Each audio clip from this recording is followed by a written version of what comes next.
ووصينا الإنسان بوالديه حملته أمه وهنا على وهن وفصاله في عامين أن اشكر لي ولوالديك إلي المصير। আল্লাহ তাআলা বলেন, আমি মানুষকে তার পিতামাতার সাথে ভালো ব্যবহার করার জন্য জোর নির্দেশ দিয়েছি। সন্তানকে মা কষ্টের পর কষ্ট করে গর্ভে ধারণ করেছে, 2 বৎসর পর্যন্ত সন্তানকে বুকের দুধ পান করিয়েছে, 2 বৎসর পর দুধ ছাড়িয়েছে। এজন্য আমি আমার বান্দাদেরকে বলে দিয়েছি, হে আমার বান্দারা, তোমরা আমার প্রতি এবং তোমাদের পিতামাতার প্রতি কৃতজ্ঞ হও, আমার আদেশ তোমরা পালন করো। যদি তোমরা আমার আদেশ মান্য করো, মনে রেখো অবশেষে আমারই নিকট তোমাদেরকে ফিরে আসতে হবে, জবাবদিহিতা করতে হবে।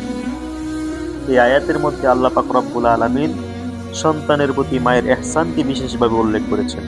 মা 9 মাস 10 মাস পর্যন্ত সন্তানকে পেটে ধারণ করেছেন, দুনিয়ার মুখ দেখিয়েছেন, পেশাব পায়খানা পরিষ্কার করেছেন, নিজে ভিজা জায়গায় শুয়ে সন্তানকে শুকনো জায়গায় শুতে দিয়েছেন, নিজের শরীরের উষ্ণতা দিয়ে সন্তানকে তাপ দিয়েছেন, গরমে বিদ্যুৎ না থাকলে সারা রাত হাত পাখা দিয়ে বাতাস দিয়েছেন, ভালো জিনিস নিজে না খেয়ে সন্তানের মুখে তুলে দিয়েছেন, সন্তানকে প্রাথমিক তালিম তরবিয়ত শিক্ষা দিয়েছেন।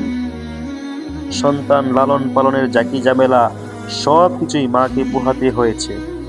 সন্তানের ক্ষুধা লেগেছে, মা পেরেশান। সন্তানের পিপাসা লেগেছে, মা পেরেশান। সন্তানের ঠান্ডা লেগেছে, মা পেরেশান।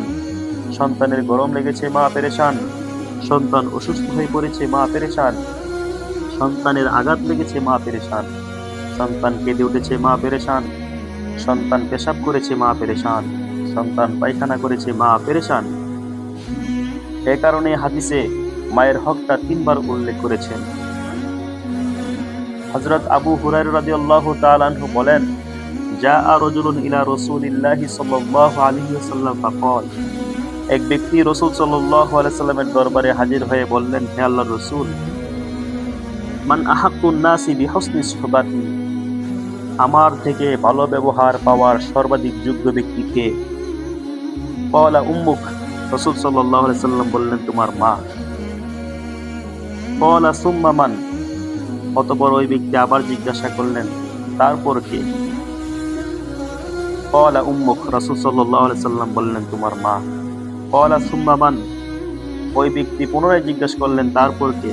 ক্বালা উম্মুক, রাসূল সাল্লাল্লাহু আলাইহি ওয়াসাল্লাম বললেন, তোমার মা। ক্বালা সুম্মা মান, ওই ব্যক্তি আবারও জিজ্ঞাসা করলেন, তারপর কে? ক্বালা আবুক, রাসূল সাল্লাল্লাহু আলাইহি ওয়াসাল্লাম বললেন, তোমার পিতা। চতুর্থবার বললেন, তোমার পিতা। আর বাকি 3 বার বলেছেন, তোমার মাতা, তোমার মা।